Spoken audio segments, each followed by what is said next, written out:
Hello everyone, this is Yogesh Kumar Sharma and today we will discuss about CNC programming. इससे पहले हमने 3 chapter complete कर लिए हैं जिसमें हमने हिस्ट्री, इंट्रोडक्शन और बेसिक और फंडामेंटल ऑफ सीएनसी ये पढ़ा था। ब्लॉक डायग्राम पढ़ा था, वर्किंग प्रिंसिपल पढ़ा था। हमने क्वालिटी और सेफ्टी का चैप्टर भी कंप्लीट किया है। उसमें हमने 6 मेन फंक्शंस की 7 ऑपरेटिंग मोड ये सब कंप्लीट किया था। लास्ट हमारा जो टॉपिक रहा है वो रहा है कोऑर्डिनेट सिस्टम। हमने कोऑर्डिनेट्स बनाना भी सीखे हैं। अगर आप न्यू कमर हो, आप पहली बार वीडियो देख रहे हो मेरी, तो आप बेटर होगा कि आप इस वीडियो को देखने से पहले उन वीडियोस को देखो जो वीडियो इससे पहले क्या है, क्योंकि सीक्वेंस वाइज चलेगा तो आपको इजीली हर चीज समझ में आ जाएगी और आपके लिए एक अच्छा प्रोसेस हो जाएगा समझने का। ओके, सो हम स्टार्ट करते हैं चैप्टर को, सीएनसी प्रोग्रामिंग का। अब धीरे धीरे हम प्रोग्रामिंग की तरफ कदम रखने वाले हैं, तो ये एक लास्ट टॉपिक रहता है। इसके बाद हम फीड और स्पीड को कैलकुलेट करना सीखेंगे कि फीड कैसे कैलकुलेट किया जाता है, स्पीड कैसे निकाला जाता है, फीड और स्पीड का क्या फंडामेंटल्स होते हैं। तो हम उस चैप्टर को इसके बाद कर लेंगे, ठीक है। ओके, कंटेंट ऐसे रहेंगे कि जी कोड एम कोड है। जी कोड एम कोड होते क्या है ये हम समझेंगे। एड्रेसिंग कोड क्या होता है, सीएनसी प्रोग्रामिंग क्या होता है, हेडर फुटर क्या होता है, तो ऑफसेट के बारे में जानेंगे। लास्ट टॉपिक होगा इंसर्ट न्यू प्रोग्राम। तो ये हमारे कुछ कंटेंट रहने वाले हैं। So we will start the first topic of CNC programming, that is G code means preparatory code और ज्योमेट्री कोड। इसके दो नाम होते हैं। इसे प्रिपरेटरी कोड भी बोला जा सकता है, ज्योमेट्री कोड बोला जा सकता है। एक्चुअली ये डायरेक्ट इम्पैक्ट नहीं डालते हैं। एक मशीन में जो कोड है ये वाला, ये डायरेक्ट इम्पैक्ट नहीं डालेगा, बट गो थ्रू होके इम्पैक्ट डालेगा, बाया बाया होके इम्पैक्ट डालेगा। तो इसको बोला जाता है प्रिपरेटरी कोड। इसमें सबसे पहले हमारे पास आ जाता है G00, रैपिड मोशन। देखो रैपिड मोशन को समझो। अगर ये मेरा कंपोनेंट है और ये टूल है, तो टूल को कंपोनेंट तक पहुंचाना है कटिंग के लिए, क्योंकि ये इसका डेस्टिनेशन पॉइंट है। इस टूल का डेस्टिनेशन पॉइंट ये है, तो इसको पहुंचाना है ऐसे। तो इस पहुंचाने के पोजीशन को, इस जो पोजीशन है, जो मूवमेंट है, इसको हम बोलेंगे G00। G01 होता है लीनियर इंटरपोलेशन, सीधी कटिंग करना। ऐसे सीधी, ये भी सीधी है, ये भी सीधी है और ये भी सीधी है, ठीक है, सीधा कट कर, लीनियर इंटरपोलेशन। सर्कुलर इंटरपोलेशन क्या होता है कि अगर कोई भी चीज घूम रही है तो वो सर्कुलर टर्म में घूमे, बट क्लॉकवाइज डायरेक्शन में हो, घड़ी की सीधी दिशा। तो सर्कुलर इंटरपोलेशन कटिंग हो, जब टूल आए, टूल कटिंग करे, तो टूल जो है ऐसे कटिंग करते हुए क्लॉकवाइज डायरेक्शन बनाए, ठीक। G03 होता है counter clockwise, circular interpolation but in counter clockwise direction. Anti नहीं होता, एंटी मीन्स होता है विरोधी, और इसमें कोई विरोधी तो है नहीं, ये तो हर कोई अपना काम कर रहा है। तो कॉन्ट्रो क्लॉकवाइज, घड़ी की उल्टी दिशा में घूमना, या टूल का उल्टा घूमना, या टूल का उल्टी कटिंग करना, रेडियस में उल्टा काटना, ये बोला जाता है counter clockwise. Circular interpolation, कॉन्ट्रो clockwise direction. G03। G04 होता है डीवेल टाइम। जब इनर साइड में कटिंग कर रहे होते हैं, जो ड्रिलिंग करते हैं, ड्रिलिंग करते वक्त जो अंदर की तरफ फिनिशिंग देनी होती है, तो फिनिशिंग के लिए हम G04 का यूज करते हैं, जिससे कि टूल कुछ सेकंड्स के लिए अपनी एक पोजीशन पे रुक जाता है और वर्क पीस घूमता रहता है। उस घूमते हुए वर्क पीस के हेल्प से टूल एक जगह स्टेबल रह के फिनिशिंग दे देता है, राइट।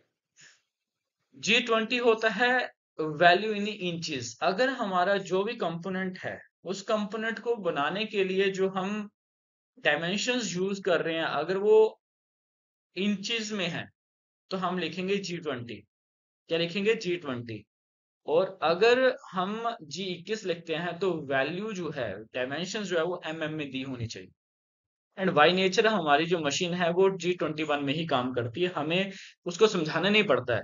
पर फिर भी हमें अपनी आदत बनाने, क्योंकि अभी बेबी स्टेप्स ले रहे हो आप, अभी आप धीरे-धीरे सीख रहे हैं, तो आपको सीखने के लिए आदत डालनी पड़ेगी। इसलिए G21 डालना चाहिए। बट अगर आगे चल के आप नहीं डालना चाहो तो कोई इश्यू नहीं है, क्योंकि ये हमारी जो मशीन है, टर्निंग मशीन या मिलिंग मशीन, ये समझती है इस बात को। G28 होता है रेफरेंस पॉइंट और होम पोजीशन। फॉर एग्जांपल आपका पिन कोड, हर किसी का अपना अपना पिन कोड होता है घर का, ऐसे ही ये टूल का पिन कोड है। G28 क्या है? टूल का पिन कोड। टूल यहीं से आएगा और यहीं वापस जाएगा, काम करने के लिए यहाँ से आएगा, वो काम करने के बाद वापस G28 पे जाएगा। G32 होता है थ्रेड कटिंग। हमारा थ्रेड जो है वो थ्रेडिंग बनाता है, तो थ्रेड की मूवमेंट इस तरह से होती है, टूल की मूवमेंट जो होती है इस तरह से होती है। तो टूल इस तरह से मूव करे, ऐसे नहीं काटे, सीधा स्ट्रेट नहीं काटे, ऐसे काटे। तो इस तरह की मूवमेंट करवानी हो तो G32 का यूज किया जाता है, थ्रेड कटिंग होती है। इसके बाद होता है हमारे पास G40। G40 का मतलब होता है cutter radius compensation cancellation command है। ये एक्चुअली किसकी कमांड है? 41 और 42 की कैंसलेशन कमांड है। 41 क्या होता है? अगर आपकी कंपेंसेशन जो है, अगर आप किसी मटेरियल को लेफ्ट साइड से काट रहे हो, लेफ्ट साइड का अगर आपने टूल सेलेक्ट किया है, तो आप यूज करोगे 41। और अगर राइट साइड का यूज करते हो तो आप कमांड यूज करोगे 42। और अगर राइट और लेफ्ट दोनों को कैंसिल करना है, न्यूट्रल वाला टूल चलाना है, तो आप 40 यूज करोगे। ठीक है। 43 होता है tool length compensation Acer. For example ये वीएमसी में यूज होता है, इसलिए मैं प्लेट की बात करूंगा। ये एक प्लेट है। अब मैं चाहता हूँ टूल, मेरा वीएमसी में टूल ऊपर से नीचे की तरफ आता है ऐसे, तो वीएमसी में टूल जब ऐसे आए और कटिंग करते हुए नीचे से ऊपर से यहाँ से नीचे की तरफ जाए, तो जब वो नीचे की तरफ जाए वो प्लस माइनस का साइन काउंट करे, और जब ऊपर की तरफ हो तो वो प्लस का साइन काउंट करे। इसको कौन समझाता है? 43। पर अगर 44 लगाना हो तो 44 बोलता है कि जब ऊपर से वो इधर को आ रहा है, तो ये वाली जो मूवमेंट है, ये जोन जो है, ये इसका माइनस काउंट होगा, और जब नीचे से ऐसे जाएगा तो वो प्लस का काउंट होगा। इसको बोलते हैं 44। ठीक है। हम एक एक प्रोग्राम को बड़े अच्छे से करेंगे। अभी सिर्फ आज हम सिर्फ समझ रहे हैं ऐसे कि क्या हमें क्या करना चाहिए, क्या नहीं करना चाहिए, इसको समझ रहे हैं। ठीक है। ओके। इसके बाद हमारे पास है 49। 49 होता है टूल लेंथ ऑफसेट कैंसल। अब टूल लेंथ की ऑफसेट कैंसिल करनी हो, ये भी बीएमसी के लिए है। तो जब बीएमसी पढ़ेंगे तो इस चीज को भी हम अच्छे से समझ लेंगे। इसके बाद है 50। G50 होता है मैक्सिमम स्पिंडल स्पीड। अब देखो, बड़ा भाई तब बड़ा भाई है जब उसको छोटा भाई पैदा हुआ। बड़ा भाई का मतलब कि मैक्सिमम स्पीड तब हो सकती है जब उसकी मिनिमम भी हो, तभी एक रेंज बनेगी। ये मैक्सिमम, ये मिनिमम है, और इतने दायरे में ही मेरा टूल जो है वो मूव कर सकता है, या कटिंग कर सकता है, या स्पिंडल की स्पीड दे सकता है, इतने से दायरे। वो जो जो एक लिमिटेशंस है, वो मैक्सिमम मिनिमम की रेंज जो है, ये अब मैक्सिमम की रेंज जो है वो G50 काउंट कराती है। कैसे कैलकुलेट करती है? हम स्पीड फीड का चैप्टर करेंगे तो इसको समझेंगे। G50 वो होता है वर्क कोऑर्डिनेट सिस्टम। हमारी मशीन कोऑर्डिनेट्स पे काम करती है, तो मशीन को हमें बताना भी पड़ता है कि आपको कोऑर्डिनेट पे काम करना है। तो बाय नेचर वो इस चीज को समझती है। G21 को समझती है, वैसे ही G54 भी समझती है मशीन। इसके बाद है G70। G70 होता है finishing cycle of G71, 72 and 73। इसका मीनिंग, फिनिशिंग साइकिल को समझो कि जब G71 को यूज करेंगे, या G72 को यूज करेंगे, या G73 को यूज करेंगे, तो कटिंग करने के बाद एंड में हमें G70 लगाना पड़ेगा, उस सरफेस को बिल्कुल मुलायम बनाने के लिए। इसको बोला जाता है फिनिशिंग। ठीक है। तो G70 यूज किया जाता है 71, 72, 73 के लिए। अब 71 होता क्या है? 71 हमारा है स्टॉक रिमूवल। देखो यहाँ लिखा हुआ है, G71 ये है स्टॉक रिमूवल इन टर्निंग। मतलब जैसा भी स्टॉक काटना है, बट उसे काटने किस तरह से? टर्निंग प्रोसेस से, इस तरह से काट, ये टर्निंग प्रोसेस है। स्टॉक रिमूवल इन फेसिंग G72, मतलब जो कटिंग करनी है वो इस तरह से कटिंग कर, ऊपर से नीचे की तरफ फेसिंग करते हो। और G73 पैटर्न रिपीटिंग साइकिल है, जैसा आपको पैटर्न बनाना है आप वैसे ही कटिंग करते हो चलो। G74 होता है ड्रिलिंग साइकिल के लिए। 75 ग्रूविंग। अगर देखो, आज तो हम सिर्फ समझ रहे हैं कि कमांड्स क्या होते हैं, है ना। सिर्फ इतनी सी चीज। तो नेक्स्ट जैसे जैसे हम आगे की तरफ जाते जाएंगे तो एक एक चीज को बड़े अच्छे से डिस्क्राइब करते हुए चलेंगे, ठीक है। वीडियो बड़ी हो सकती है बट बड़ी यूजफुल है आपके लिए। ये है, मुझे तो चीजें आती हैं बट आपके बेनिफिशियल के लिए कि आप इसे सुन लोगे तो आपको कुछ और देखने की जरूरत नहीं है, आप अंडरस्टैंड कर लोगे। और कोई भी डाउट आया तो आप मुझसे पूछ सकते हैं कोई क्वेश्चन, ठीक है। G75 होता है ग्रूविंग साइकिल। G76 होता है मल्टीपल थ्रेडिंग साइकिल। अगर एक से ज्यादा थ्रेड बनाने हो जो G76 यूज करना पड़ेगा। G77 pocket cutting in turning. Pocket होती है अलग अलग पॉइंट्स बनाना, जैसे कि मुझे इतना इतना मटेरियल काटना है तो पहले इतना काटूंगा फिर इतना काटूंगा। ये जो अलग अलग टर्म में मैं बता रहा हूँ, पहले इतना काटूंगा फिर इतना काटूंगा, ये दो पॉकेट बनेगी। ऐसे ही हम अलग अलग पॉकेट्स बना सकते हैं स्टेप टर्निंग में। 78 होता है सिंगल थ्रेडिंग साइकिल। जैसे G32 है हमारे पास, ये G32 है और G32 के साथ हम इसको रिलेट कर सकते हैं, इसको G78। बस जो G32 है उसको अगर सिंप्लीफाइड टर्म्स में करना है तो सिंगल थ्रेडिंग साइकिल G78 लगा सकते हैं। ये कैनर साइकिल है। कैनर साइकिल हमारी बहुत ही यूजफुल होती है। इसकी हेल्प से हम किसी भी लॉन्ग प्रोग्राम को सिंपल प्रोग्राम में कन्वर्ट कर सकते हैं। और कैनर साइकिल जो है वो G71 से लेके G80 तक यूज होती है। नेक्स्ट है G79। होता है pocket cutting but in facing direction, facing terms में, मतलब ऊपर से नीचे की तरफ, पहले इतना काटेंगे फिर इतना काटेंगे, फेसिंग करते हुए। लास्ट है G80। हम जो भी कैनर साइकिल यूज करेंगे उसको क्लोज करने के लिए हम 80 का यूज करेंगे। इसे बोला जाता है कैनर साइकिल कैंसलेशन कमांड। वो करना पड़ता है, अगर आप नहीं करोगे तो बाय नेचर नेक्स्ट प्रोग्राम में ये जंप करने की कोशिश करेगा और आपको अगर इसकी जरूरत नहीं है तो ये आपके प्रोग्राम को खराब खराब कर देगा। इसलिए इसे क्लोज करना चाहिए। 90 होता है एब्सोल्यूट डायमेंशंस। हमने एब्सोल्यूट और इंक्रीमेंटल पढ़े थे प्रीवियस चैप्टर में, आज भी थोड़ा वो देखेंगे बट प्रीवियस चैप्टर में हमने डिटेल में पढ़े थे, इसलिए आप उस चैप्टर को देख सकते हो। और वो थर्ड चैप्टर है हमारा कोऑर्डिनेट सिस्टम। उसमें हमने ये पढ़ा था कि इंक्रीमेंटल और एब्सोल्यूट होते क्या हैं, ठीक है। तो इनका कोड भी होता है, एब्सोल्यूट में G90 यूज किया होता है और इंक्रीमेंटल में G91 यूज किया जाता है। जैसे हम मैंने आपको बताया कि G50 होता है मैक्सिमम स्पीड स्पीड, तो वैसे ही हमारे पास जो 96 है ये है कांस्टेंट सरफेस स्पीड, मतलब मिनिमम। ये मैक्सिमम था, ये मिनिमम। तो 96 तब यूज किया था जब G50 यूज किया हो, तब यूज किया जाएगा जब स्टेप टर्निंग की जाएगी। बताएंगे आपको डिटेल। G97 होता है कांस्टेंट स्पिंड स्पीड, मतलब फिक्स आरपीएम। एक ही आरपीएम में चाहता हूँ जितना भी मटेरियल है वो सारा का सारा एक आरपीएम में कट हो। कब यूज किया था? जब डाया वन टाइम काटना हो, मल्टीपल टाइम अगर स्टेप टर्निंग करनी हो तो हम G97 का यूज नहीं करेंगे, तब के यूज करेंगे G50 और G96। G98 होता है mm पर मिनट। ये बीएमसी के केस में है। mm मतलब दूरी तय करेंगे, कितनी देरी में तय करेंगे, इस इतने मिनट में तय करेंगे, तो mm पर मिनट। पर रेवोल्यूशन होता है G99। G99 यूज किया जाता है जब हमने सीएनसी का टर्म्स करने हो, सीएनसी टर्निंग करनी हो, उसमें प्रोग्राम करने हो हमने, तो तब हम यूज करेंगे पर रेवोल्यूशन। ओके। इसके बाद आता है हमारे पास मिसलेनियस कोड, एम कोड को मिसलेनियस भी बोला जा सकता है, मशीन कोड भी बोला जाता है। इसका डायरेक्ट इम्पैक्ट होता है मशीन के ऊपर।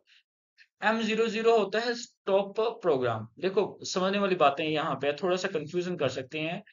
पहले बोल रहा है कि स्टॉप प्रोग्राम, मतलब प्रोग्राम को स्टॉप कर दो, कुछ नहीं चलाना है, बंद कर दो, स्टॉप। M01 होता है ऑप्शनल स्टॉप, थोड़ी देर के लिए रोक दो, थोड़ी देर के लिए इसको रोक दिया जाए। M02 होता है प्रोग्राम एंड, मतलब जो प्रोग्राम चल रहा था उस प्रोग्राम को बंद कर दो, नया प्रोग्राम चलाएंगे, तो इसको M02। M03 होता है स्पिंडल को क्लॉकवाइज रोटेशन ऑन कर दो, स्पिंडल को क्लॉकवाइज घुमाओ। M04 बोलता है स्पिंडल को काउंटर क्लॉकवाइज घुमाओ और स्पिंडल को स्टॉप कर दो, ये कौन बोलेगा? M05। M06 टूल को अगर चेंज करना है बीएमसी में तो हम लिखेंगे M06। M07 होता है कूलेंट ऑन मिस्ट। मिस्ट मतलब फवारे की तरह थोड़ी थोड़ी मात्रा में कूलेंट को फेंकना। अगर हम मटेरियल कट कर रहे हैं, एल्यूमिनियम सॉफ्ट मटेरियल है, इसके लिए M07 कूलेंट आप यूज कर सकते हैं। बट अगर आपका मटेरियल हार्ड है तो उसके लिए आप यूज क्या करोगे? M08 होता है coolant on flood. Flood coolant मतलब ज्यादा मात्रा में कूलेंट को फेंकना सरफेस पे। कूलेंट का बेसिकली पर्पस क्या होता है? सरफेस को ठंडा रखना और टूल की लाइफ को इंक्रीज करना। ठीक है। M10 होता है चक को डीक्लैंप, चक को ओपन कर देना, डीक्लैंप कर देना, और चक को क्लैंप करना है तो M11 यूज करेंगे। M30 होता है प्रोग्राम एंड, M02 भी ये बोल रहा था प्रोग्राम एंड, M030 बोल रहा है program and reset the program, यही सेम प्रोग्राम को बंद करो और दोबारा इसको ही दोबारा से फिर से चला दो, इसको बोला जाता है M30। ठीक है। मास प्रोडक्शन करनी हो, ज्यादा क्वांटिटी में मटेरियल काटना हो तो M30 यूज किया जाता है। M97, M98 और 99 ये हमारा एडवांस प्रोग्रामिंग में चला जाता है। इससे इससे हम क्या करते हैं, किसी भी लॉन्ग प्रोग्राम को थोड़े पेयर्स में बना के लोकल प्रोग्राम कॉल में या सब प्रोग्राम कॉल में हम रखते हैं, और सब प्रोग्राम एंड करना हो तो M99 हम यूज करते हैं। ठीक है। तो ये हमारा मिसलेनियस कोड है। इसके बाद हम पढ़ते हैं आगे addressing code. Addressing code basically होता है कि आपका इसको बोल सकते हैं ABC. ABC in the sense कि आपने अगर पूरा सेंटेंस बोलना बचपन में सीखा तो उससे पहले आपने एबीसी सीखी, तो इसकी भी प्रोग्रामिंग की भी एबीसी है। ये क्यों यूज की जा रही है, जब आपको प्रोग्रामिंग करनी है तो जैसे आपको फीड देना है तो फीड पूरा FEED फीड थोड़ी लिखोगे, आप लिखोगे F। स्पीड SPEED नहीं लिखोगे, आप क्या लिखोगे S। तो ये शॉर्ट में जो लिख रहे हैं इसको बोला जाता है एड्रेसिंग कोड, जो चीज किसी चीज को एड्रेस करवा रही हो। तो ये सिंबल्स भी होते हैं। अच्छा, ए बी और सी ये तीन जो चीज है, यहाँ पे मार्किंग कर देता हूं मैं, ये ए बी और सी, ये तीनों चीजें जो हैं, ये तीन चीजें होती हैं हमारी एक्स्ट्रा एक्सिस। अगर मुझे अपनी मशीन को एडवांस बनाना है, एक्स्ट्रा एक्सिस में काम करवाना है तो एबीसी एक्सिस की जरूरत पड़ेगी। डी होता है कटर का डायामीटर, डायामीटर ये कटर है तो इसका ये जो डायामीटर है ये डायामीटर। एफ मतलब फीड। जी हमने अभी पढ़ा जी कोड प्रेपरेटरी कोड, तो प्रेपरेटरी फंक्शन। एच यूज होगा वीएमसी में, एच का मतलब ज्योमेट्री ऑफसेट। आई होता है centre distance from starting point of x axis. Centre distance, इसका डिस्टेंस हो पर स्टार्टिंग से हो किस एक्सिस में, एक्स एक्सिस में, आई डिनोट किया जाएगा। जे का मतलब वाई एक्सिस और के का मतलब जेड एक्सिस। एल का मतलब तो लूपिंग, लूपिंग मतलब एक ही काम को रिपीटेबिलिटी टाइम्स तक करते हैं ना, उसको बोला था लूप। कितने नंबर ऑफ टाइम्स, तो अगर 6 नंबर ऑफ टाइम्स है तो L6, ये लूपिंग हो गया। इसको हम यूज करेंगे। M मिसलेनियस कोड, जैसे G प्रेपरेटरी फंक्शंस था, प्रेपरेटरी कोड था, M मिसलेनियस फंक्शन है, मिसलेनियस कोड है। N सीक्वेंस नंबर, अगर आप पहला प्रोग्राम पहला ऑपरेशन कर रहे हो तो उसके लिए सीक्वेंस 1 यूज होगा। दूसरा ऑपरेशन करने जा रहे हो सेम एक ही मटेरियल में तो N2 काउंट करना पड़ेगा। ऐसे नंबर ऑफ सीक्वेंस चेंज होते रहेंगे। O होता है प्रोग्राम नंबर, आप पहला प्रोग्राम बना रहे हो तो O0001 ऐसे लिखा जाएगा। दूसरा नंबर का प्रोग्राम है O0002, कहां तक लिख सकते हैं, 0 से 9999 तक लिखा जा सकता है। राइट, याद रखना ये इंटरव्यू में पूछा जाता है कि आपका प्रोग्राम नंबर कहां से कहां तक लिखा जा सकता है, तो 0 से 9999 तक लिखा जा सकता है। पी और क्यू क्या है, देखो हम जब प्रोग्राम करेंगे उसकी फिनिशिंग करेंगे तो जहां से हम फिनिशिंग देने के लिए स्टार्ट करेंगे उस पॉइंट को बोलते हैं P block, number of start block. और जहां पे फिनिशिंग देते हुए एंड में पहुंच जाएंगे उस पॉइंट को बोलते हैं नंबर ऑफ लास्ट ब्लॉक, मतलब क्यू। ये भी हम करेंगे, एडवांस प्रोग्रामिंग में आएंगे तब करेंगे। आर का मतलब होता है रेडियस, अगर किसी का डायामीटर है तो उसका हाफ कर दो तो वो रेडियस है। एस स्पिंडल की स्पीड। टी टूल नंबर और ऑफसेट नंबर को डिनोट करता है टी। ये हमारा सीएनसी में यूज होगा, हम इसको अभी आगे आज ही इस चीज को देखेंगे। u is the incremental value of the x, x को ही इंक्रीमेंटल में u लिख दिया जाता है और z को इंक्रीमेंटल में w लिखा जाता है, और हमारे पास जो v होता है इसको लिखा जाता है y, इसको क्या लिखा जाता है y। ठीक है। x y और z इसको बोला जाता है main axis. x y z इन एक्सिस पे हमारी मशीन चलती है, एक्स्ट्रा एक्सिस एबीसी। राइट। ये थे हमारे एड्रेसिंग कोड। इसके बाद हमारे पास सीएनसी प्रोग्रामिंग के दो फंडामेंटल्स होते हैं, दो कोऑर्डिनेट्स होते हैं, एक होता है एब्सोल्यूट, एक होता है इंक्रीमेंटल। एब्सोल्यूट में भी डायमेंशन रेडियस की बात की जाएगी और इंक्रीमेंटल में भी डायमीटर और रेडियस की बात की जाएगी, ठीक है। तो एब्सोल्यूट में डायमीटर और रेडियस, इंक्रीमेंटल में डायमीटर और रेडियस, इनकी हम डिस्कशन करेंगे। तो ये पहले भी आपको समझाया और अभी सिर्फ इतना बताना था कि इंक्रीमेंटल और एब्सोल्यूट दो टर्म्स आएंगी और उसके बेस पे ही प्रोग्रामिंग होगी, ठीक है। सो हमारे पास अब है कि ये एक डायग्राम दिया है। इस डायग्राम के बेस पे, ये जो डायग्राम है इसके बेस पे मुझे ये पॉइंट्स है। पहला पॉइंट है ये ए, जहां पे आपको ये दिख रहा है, ये ए पॉइंट है। एक मिनट, ये ए पॉइंट है, ए पॉइंट, ये बी पॉइंट, ये सी, डी। देखो जो कॉर्नर्स होते हैं ना, उन कॉर्नर्स को ही कोऑर्डिनेट्स बोला जाता है। उन कॉर्नर्स तक पहुंचने के लिए हमें कुछ एक्स एक्सिस में जाना पड़ेगा, जहां हमें जेड एक्सिस में जाना पड़ेगा। तो कितना जाना पड़ेगा वो कोऑर्डिनेट्स है, ठीक है। तो इसमें हम समझेंगे कि कोऑर्डिनेट्स कैसे निकाले जाते हैं, बेसिकली एब्सोल्यूट इंक्रीमेंटल के कोऑर्डिनेट्स कैसे निकाले जाते हैं, तो वो हम इसमें समझेंगे। अब देखो हमारे पास ये बड़े ध्यान से समझना पड़ेगा, ये हमारा सेंटर है। इसको आप सर्कुलर ऑब्जेक्ट समझें, ये कोई शीट नहीं है, ये एक सर्कुलर ऑब्जेक्ट है, जिसमें से ये एक सर्कुलर ऑब्जेक्ट है। देखो बड़े ध्यान से समझना, ये एक ऐसे सर्कुलर ऑब्जेक्ट है जिसकी कटिंग कर दी गई है, ऐसे सर्कुलर ऑब्जेक्ट जिसकी क्या की है, कटिंग की गई है। तो अब कटिंग करने के बाद ये हमारा डायामीटर रह गया। पहले डायामीटर ये था, पहले डायामीटर कितना था, ये पूरा का पूरा, ये था डायामीटर।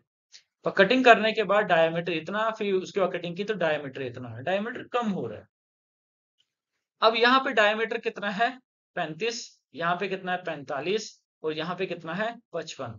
एक फॉर्मूला आपको मैं सिखा देता हूँ, जस्ट ए मिनट, मुझे चार्जिंग पे लगाना पड़ेगा लैपटॉप। एक,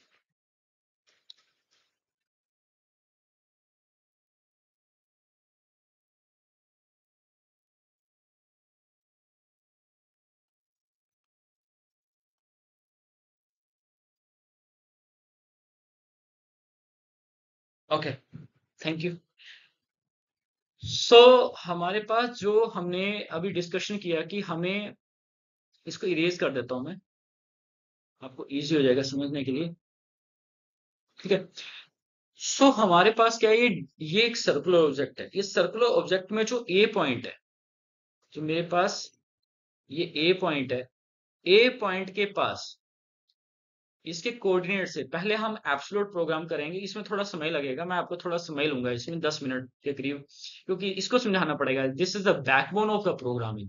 अगर आपको बेसिकली ये समझ नहीं आया तो प्रोग्रामिंग नहीं समझ में आएगी। तो इस पे ज्यादा फोकस देना पड़ेगा। बाकी चीजें हम कम ज्यादा टाइम में की जा सकते हैं, बट इसको नहीं किया जा सकता। कोऑर्डिनेट्स में हमारे पास दो तरह के कोऑर्डिनेट है, एक एब्सोल्यूट है और दूसरा इंक्रीमेंटल है। एब्सोल्यूट में हम हमेशा एक्स और जेड की बात करेंगे। तो पहले एब्सोल्यूट की बात करते हैं। एब्सोल्यूट में हमारे पास ये ओरिजिन है। ओरिजिन मतलब जहां पे एक्स भी जीरो हो और जेड भी जीरो हो, दोनों जीरो, ठीक है, दोनों ही क्या है, जीरो है। अब इस इस जीरो से ये जो सर्कल है, हमारा एक रिलेशन बनता है कि एक्स की जब भी बात की जाएगी, तो एक्स के टाइम में हम देखेंगे डायामीटर्स को। किसको देखेंगे, डाया को। और जेड के टाइम, अगर जेड की बात की जाती है तो हम किसको देखेंगे, लेंथ को। ये रिलेशन हमेशा याद रखो। अगर आपको कोऑर्डिनेट्स निकालने हैं तो आपको इस रिलेशन को याद रखना है, ठीक है। एक्स के टाइम पे डाया, अब मेरे पास ये एक्स है, देखते जाना, एक एक चीज को देखते जाना बड़े ध्यान से। अभी मुझे ए पॉइंट निकालना है, ए पॉइंट पे एक्स को निकालना है। तो एक्स क्या है, डाया। एक्स क्या बोला हुआ है, डाया। तो डाया कितना है, 35। इस पॉइंट से लेके इस पॉइंट तक की दूरी कितनी है, 35। तो डाया कितना हो गया, 35। मैंने 35 लिख दिया। डायरेक्शन कौन सी है, प्लस वाली डायरेक्शन है, और एक्स एक्सिस में है। अब देखो कि क्या ये जब ऊपर की तरफ जा रहा है, तो ये ऊपर की तरफ गया, तो किस एक्सिस में गया? एक्स एक्सिस में गया। एक्स एक्सिस में गया है, जेड में तो नहीं गया, लेंथ तो नहीं इसने क्रॉस की, इसलिए लेंथ में जब गया नहीं है तो लेंथ क्या हो जाएगी? 0। ये मैंने क्या लिख दिया यहाँ पे? 0। बड़े ध्यान से सुनो। इसके बाद हमारे पास बी, बी पॉइंट पे देखो, यहां से यहां तक की दूरी कितनी है? 35। एक्स में कितनी है? 35। एक्स की बात कर रहे हैं, मतलब डाया की बात कर रहे हैं, तो 35। और जेड में कितनी है? कितना ट्रेवल किया इसने? 50। किस एक्सिस में गए? अंदर की तरफ जा रहा है, इस साइड को जा रहा है। इस साइड को जैसे ही जा रहा है तो ये जो डायरेक्शन है, ये डायरेक्शन किसकी है? माइनस की है और जेड की। मैं आपको ये ऑलरेडी समझा चुका हूं, आपको प्रीवियस चैप्टर देखना चाहिए, क्योंकि जब तक आप चैप्टर को नहीं देखोगे कोऑर्डिनेट्स कैसे निकाले जाते तो आपको थोड़ी सी कंफ्यूजन रह सकती है इसमें, तो पहले उसको देखो फिर इस पे आना। अब हम जब कटिंग करते हुए इस डायरेक्शन की तरफ जा रहे हैं तो z मेरा माइनस में है, तो -50, तो मैंने लिख दिया x 35 और z -50। इसके बाद अब सी पॉइंट पे, सी पॉइंट पे डाया कितना है? इस पॉइंट से लेके इस पॉइंट तक डाया कितना है? x की बात करें, डाया कितना है? 45, तो 45 लिख दिया। और z कितना है? देखो यहां पे जा रहा है, कैसे जा रहा है? ऊपर की तरफ जा रहा है, ऐसे गया ऊपर की तरफ, तो इस तरह से गया है, ऐसे तो नहीं गया ना, इधर को गया। तो z में तो मूवमेंट हुई नहीं, x की मूवमेंट हुई है, तो x में स्ट्रेट जा रहा है, जितना इधर से लेके इस पॉइंट तक, इधर से लेके इस पॉइंट तक की दूरी है, उतना इधर से लेके इस पॉइंट तक की दूरी है, डिस्टेंस दोनों सेम है, तो इसलिए z की मूवमेंट तो सेम ही होगी ना, 50 तो 50 ही रहेगा, क्योंकि ये इधर से इधर तक का डिस्टेंस अगर मैं देखूं तो ये 50 ही तो आ रहा है, 50 आ रहा ना। इसके बाद ये लिख दिया मैंने -50। अब डी पॉइंट, डी पॉइंट है ये। अब डी पॉइंट पे हमारे पास x कितना है? यहां से लेकर यहां तक x कितना है? 45, 45। और z कितना है? 50 ये था, और यहां तक पहुंचते पहुंचते ये कितना हो गया? 60, तो 50 + 60 110 माइनस के 110। क्लियर? ई पॉइंट पे, अब ई पॉइंट पे कैसे जा रहे हैं? ऊपर की तरफ जा रहे हैं, एक्स में जा रहे हैं, जेड में नहीं जा रहे, तो जेड स्टेबल रहेगा जितना पहले था। ई पॉइंट पे एक्स कितना हुआ? 55। एक्स क्या होता है? डायामीटर, तो 55, ठीक है। और जेड में, एक्स एक्सिस में गया तो जेड तो कांस्टेंट रहेगा ना, जितना पहले था उतना ही अभी है, तो 110। ये था हमारे पास एब्सोल्यूट। हमेशा ओरिजिन एक को ही मान के चल रहे थे हम। बट अब इंक्रीमेंटल की बात करते हैं, तो मैं इसको सबको रब कर देता हूं कि आपको समझ में आ जाए।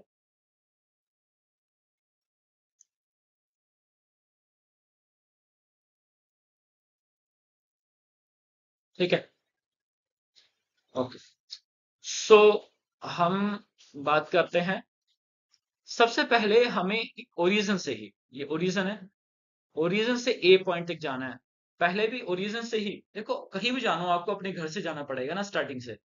अब पर्सन जो है वो पहले गया, अब हम बात करेंगे इसकी यूओडब्ल्यू, मतलब इंक्रीमेंटल की। इंक्रीमेंटल को समझें कि आज अगर एक पर्सन की जॉब जो है वो चेंज होके वो दूसरी जॉब ले रहा है, तो प्रीवियस जॉब में अगर उसकी सैलरी 20,000 थी और नेक्स्ट जॉब में उसकी सैलरी 40,000 हो रही है, और उधर जाके किसी पर्सन ने पूछा कि भाई साहब आपकी सैलरी कितनी, तो वो बोलेगा 40,000। तो ये क्या आंसर दिया उसने? एब्सोल्यूट का। उसने ओरिजिन की बात की है, ओरिजिन में 0 थी, उसके बाद 20,000 थी, आज 40,000 है। बट अगर वही पर्सन ने पूछा कि आपकी ठीक है 40,000 की जॉब है, सैलरी है, एब्सोल्यूट में आप बता रहे हो, बट इंक्रीमेंटल कितना लगा है आपका? इंक्रीमेंटल कितना लगा? तो पहले 20,000 थी, अब 40,000 है, तो 20,000 का इंक्रीमेंट लगा, इसलिए previous value is the origin of the next value. अगर नेक्स्ट वैल्यू को बताना है तो प्रीवियस वैल्यू को ओरिजिन बनाना पड़ेगा, इतना से याद। ठीक है, तो इस ए को निकालना है तो इसके लिए ओरिजिन क्या है? ये वाला पॉइंट। और अगर बी को निकालना तो बी के लिए ओरिजिन क्या हो जाएगा? ए। सी को निकालना तो सी के लिए ओरिजिन क्या हो जाएगा? बी। और अगर डी को निकालना, डी के लिए हो जाएगा ओरिजिन सी, और ई के लिए ओरिजिन हो जाएगा डी। ये चीज याद रखनी है आपको इंक्रीमेंटल में। ऐसा क्यों करते हैं? पूछ सकते हो आप कि सर ऐसा ही क्यों कर किया जा रहा है। ऐसा इसलिए किया जाता है कि अगर हम इंक्रीमेंटल में काम करते हैं तो हम हमेशा फॉरवर्ड आगे की तरफ ही देखते रहेंगे, हम पीछे नहीं मतलब होगा, आगे आगे आगे बढ़ते हो तो हमारा काम जो है वो फास्ट हो जाएगा, हम बार बार पीछे नहीं आएंगे, हम ओरिजिन पे नहीं आएंगे, हम आगे की तरफ ही चलते जाएंगे। तो इंक्रीमेंटल में हमेशा प्रोग्रेस होती है ना। आप बोलते हैं ना सैलरी बढ़ नहीं रही है, तो एक्चुअली बढ़नी चाहिए, कांस्टेंट तो कोई भी नहीं चाहता ना, इसलिए। तो अब समझते हैं कि ए पॉइंट को निकालना है तो हमारे पास ए में तो सेम रहेगा। अब आपने निकालना है बी। बी पॉइंट के लिए ओरिजिन क्या हो जाएगा, ए। ए से देखो आपका बी पॉइंट पे कौन सी लाइन जा रही है, जेड। एक्स तो नहीं जा रही, एक्स क्या होता है डायमीटर और जेड क्या होता है लेंथ। तो जेड में मूवमेंट हो रही है, एक्स में मूवमेंट नहीं हो रही, इसलिए एक्स में क्या लिखा 0, और जेड में क्या लिखा, कितनी मूवमेंट हुई, 50 की मूवमेंट हुई। बी तक पहुंचते पहुंचते, ए से बी तक पहुंचते पहुंचते 50 की मूवमेंट हुई है, तो क्या लिखा 50। इसके बाद अब बी से सी पे जाना है, तो देखो बी पे एक्स कितना था, 35, ये था ना, और सी पे एक्स कितना है, 45। तो 35 minus 45, how many increment, incremental value कितनी निकली, 10 एग्जैक्टली। तो हमने यहाँ लिख दिया 10, और ऐसे जा रहा है, इस एक्सिस में जा रहा है, ये एक्सिस कौन सी होती है, एक्स की। जेड में तो गया नहीं, इसलिए जेड क्या हो जाएगा, 0। इसके बाद यू में हम डी पॉइंट को निकाल रहे हैं, डी पे, तो डी के लिए ओरिजिन क्या हो जाएगा, सी। सी से डी में देखो क्या मूवमेंट हो रही है, जेड की मूवमेंट हो रही है। तो जेड की मूवमेंट जो हो रही है वो कितनी मूवमेंट हुई, 60 की। पीछे वाला तो हम टर्म्स लेंगे नहीं ना, क्योंकि पीछे वाले टर्म्स जो है वो ऑलरेडी वो खत्म हो चुकी हैं।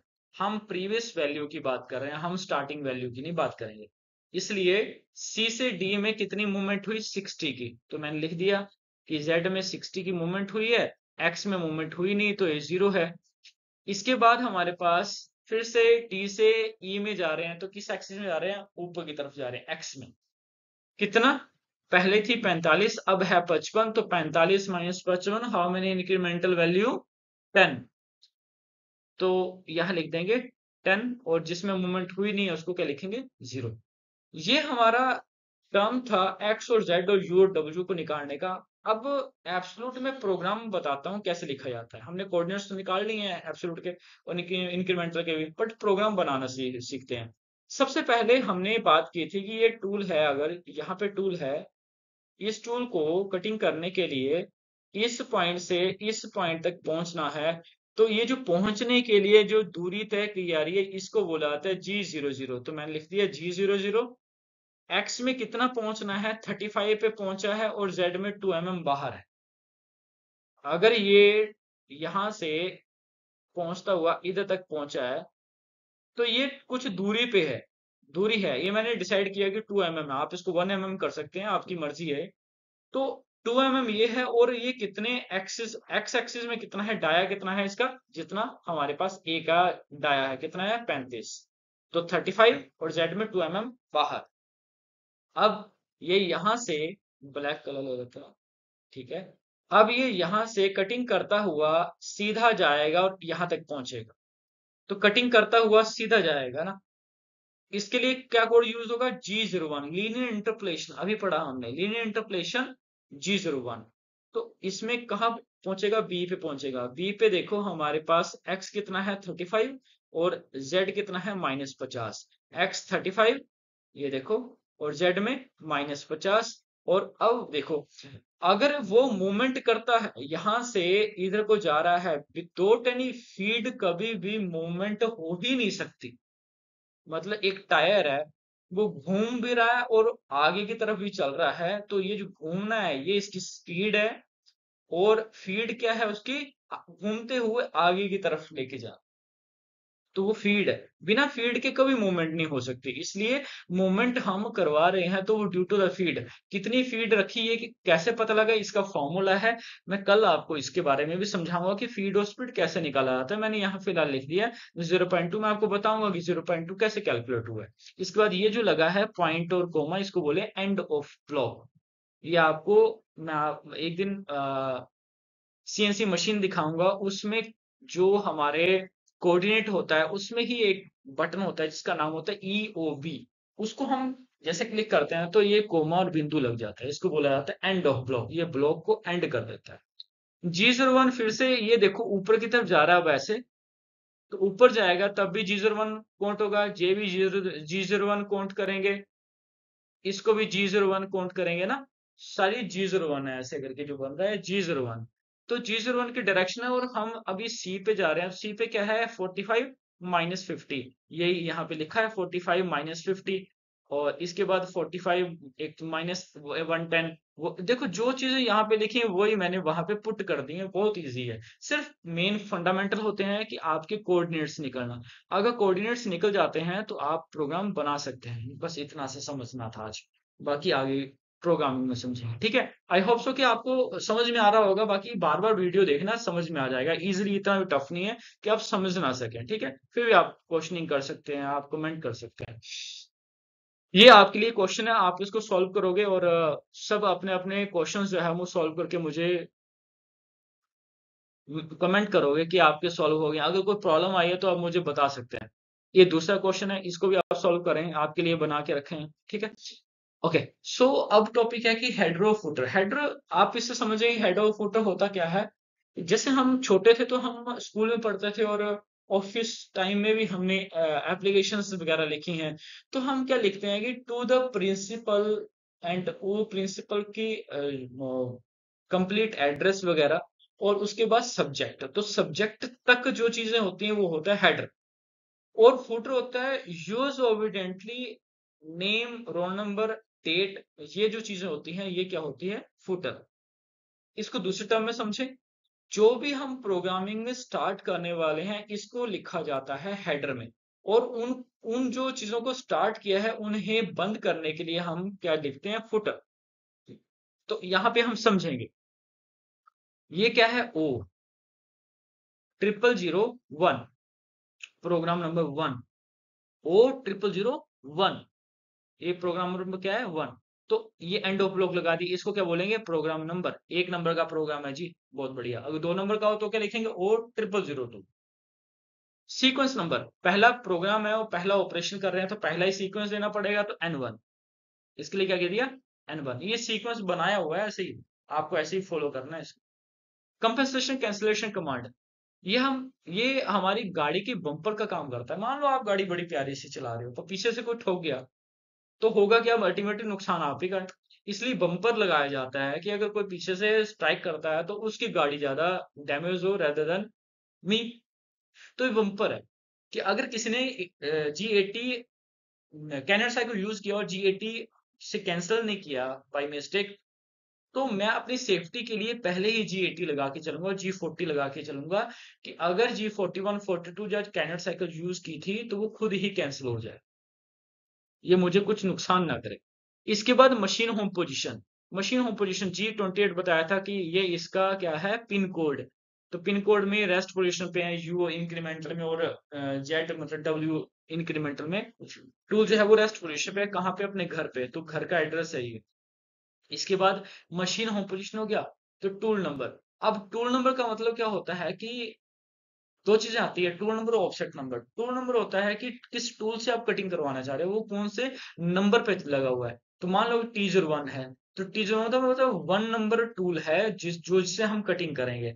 और 01 का मतलब क्या है, ये ऑफसेट नंबर है कि एक नंबर ऑफसेट, सीरियल नंबर एक नंबर ऑफसेट में हमने एक्स और जेड की डिस्टेंस बता रखी है कि टूल से मेरा वर्क पीस कितना दूरी पे है। वो खुद ही उसे रीड कर लेगा। पर कैसे दिया जाता है ये समझाया जाएगा, उसके लिए आप निश्चिंत रहें। इसके बाद है G97। G97 होता है हमारा, कब यूज किया जाता है, जब सिंगल कट करना हो, आपको सिंगल डाया कट करना हो तो G97 क्या बोलते हैं इसको, फिक्स आते। एस क्या होता है, स्पिंडल की स्पीड। कितनी स्पिंडल स्पीड, 1200। कैसे कैलकुलेट किया ये आपको सिखाया जाएगा कल। M03 क्या होता है, स्पिंडल क्लॉकवाइज रोटेशन ऑन। और G21 क्या होता है, G21 होता है कि हमारा जो वैल्यूज हैं, डायमेंशंस की वैल्यूज हैं वर्क पीस की, वो mm में दी गई हैं, तो value in mm G21। G99 या G95 भी बोल सकते हैं। ये बताता है कि आप पर रेवोल्यूशन काम करवा रहे हो टूल से। घूम रहा है ना आपका पार्ट, ऐसे रिवॉल्व कर रहा है, तो घूमते हुए टूल जो है वो आगे की तरफ मूव कर रहा है, तो इसको बोला जाता है पर रेवोल्यूशन। M07 क्या होता है? मिस्ट कूलेंट ऑन, थोड़ी मात्रा में कूलेंट को ऑन करना है। तो ये जो चीजें अभी लिखी बताई आपको, ये क्या है? हेडर। और हेडर में हम चीज सिर्फ क्या करते हैं? स्टार्ट करते हैं जो हमें प्रोग्राम में चाहिए होती है। तो अभी आपको पहले प्रोग्राम मैंने बनाना सिखाया, उसके बाद अभी हेडर सिखा दिया। और फुटर क्या है? अब टूल अपने घर से आया था तो वापस घर ही जाएगा ना, रास्ते में थोड़ी रुक जाएगा, इसलिए घर चला गया। G28 सेम लोकेशन, दोनों की लोकेशन सेम है। देखो M05 क्या होता है? अगर मैंने M03 के साथ M03 से ऑन किया था, क्या किया था? स्पिंडल को क्लॉकवाइज ऑन किया था, तो बंद भी करना पड़ेगा ना। तो ये क्या करेगा? इसको ऑफ करेगा। ध्यान में रखना है चीजें, राइट डाउन करते जाना, अपने नोट्स बनाते जाना, और कोई भी कंफ्यूजन हो you can ask me any time. Okay. M07 होता है मिस्ट कूलेंट। तो मिस्ट कूलेंट को ऑफ करना है तो M09 से हम इसको ऑफ कर सकते हैं। प्रोग्राम हमने स्टार्ट किया था, इस प्रोग्राम को हम बंद करेंगे और दोबारा से इस प्रोग्राम को ही चला देंगे, तो M30 होता है program and reset the program. तो ये था हमारा हेडर एंड फुटर। इसके बाद हम समझते हैं कि ऑफसेट क्या होता है। तो ऑफसेट एक्चुअली एक न्यू पॉइंट, एक सॉफ्टवेयर में नया पॉइंट बनाने को बोला जाता है, या फिर पुराना पॉइंट है उसको शिफ्ट करना हो, इसको बोला जाता है ऑफसेट। ऑफसेट बेसिकली सीएनसी में चार तरह के होते हैं, जैसे कि work offset, geometry offset, wear offset और work shift offset. Work offset वो होता है कि वर्क पीस को उसके सेंटर में पकड़ना। तो हम नहीं सेंटर में पकड़ाते हैं उसे, वो ऑटोमेटिकली हमारी मशीन जो सीएनसी मिलिंग टर्निंग मशीन है, वो ऑटोमेटिकली सेंटर बना लेती है, पर ये मशीन में है इसलिए बताना जरूरी है। वर्क ऑफसेट होता है। ज्योमेट्री ऑफसेट होता है कि टूल को वर्क पीस की दूरी बताना कि कितनी दूरी पे है वो, इसको बोलते हैं ज्योमेट्री ऑफसेट। वियर ऑफसेट होता है कि काम करते करते अगर टूल आपका घिस जाए, वियर हो जाए, तो वो कितना वियर हुआ है ये आपके पार्ट को मेजर करने से पता लग जाएगा कि इतना वियर हुआ, उतना ही वियरिंग आप डाल दोगे टूल को, तो वो वियरिंग करना बंद कर देगा और आपका ऑपरेशन सही हो जाएगा। वर्क शिफ्ट ऑफसेट तब यूज किया जाता है जब आपको, अगर एक्स एक्सिस या जेड एक्सिस में आपको कोई भी एक पॉइंट चेंज करना है, बट उसका इम्पैक्ट सारी बॉडीज पे पड़ेगा, इसलिए वर्क शिफ्ट ऑफसेट बड़ा रेयर होता है, बट ये तब किया जाता है जब हमें शिफ्टिंग करनी हो। वीएमसी जो, उसमें वीएमसी में तीन तरह के ऑफसेट आते हैं। वर्क ऑफसेट क्योंकि हम सेंटर नहीं बनाते हैं और बनाना पड़ता है, सेंटर बना के काम करना पड़ता है। इसके बाद ज्योमेट्री ऑफसेट सेम है, डिस्टेंस बताना, एक्स और जेड एक्स और वाई एक्सिस में उसका डिस्टेंस बताना। और वेयर ऑफसेट क्या होता है कि काम करते करते टूल का वेयरिंग हो जाना, उसके बाद उसे वेयरिंग की वैल्यू बताना कि डायमेंशन चेक किया, अगर 10 की डायमेंशन बोली थी और बना है अभी तक सिर्फ 9, तो हम उसमें और कटिंग कर सकते हैं ना। ठीक है। तो इस तरह से हमारे पास ये ऑफसेट है, आप इसे राइट डाउन कर लें, एक एक चीज को समझें, कंफ्यूजन आएगी पूछ सकते हैं। लास्ट है कि प्रोग्राम को इंसर्ट कैसे किया जाता है। तो प्रोग्राम को इंसर्ट करने के लिए सबसे पहले चाबी को ऑन किया जाता है, वो आपने अगर देखी होगी तो चाबी लगी होती, की लगी होती है, उसे बोलते हैं पीपीके। उसे ऑन करते हैं तो हमारा एमसीयू जो है, मशीन कंट्रोल यूनिट, वो ऑन हो जाता है। जैसे वो ऑन होता है तो मशीन हमारी वर्किंग में आ जाती है।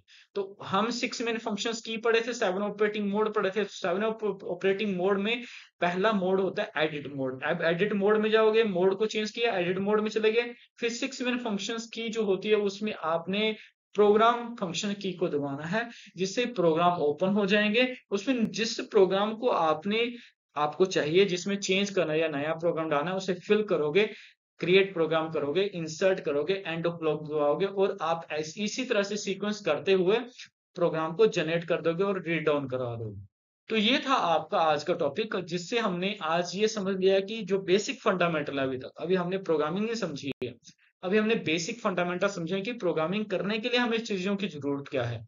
तो आप ऐसे ही वीडियोस वगैरह देखते रहें और शेयर भी करते रहें। होए तो लाइक भी कर देना, है ना? आपकी मर्ज़ी है उसमें, पर आपको बेनिफिट होना चाहिए, मेरा यही है। बाकी नॉलेज तो मैं साथ लेके कहीं जाना नहीं चाहता। आप लोग जितना इसका बेनिफिट उठा सकते हैं, वीडियोज़ मेरी लेंथी होंगी, इसमें मैं कुछ नहीं कर सकता हूँ क्योंकि अगर मुझे समझाना है, अच्छा टीच करना है, तो मुझे वीडियोज़ लॉन्ग करनी पड़ती हैं, है ना? Thank you very much, thank you so much.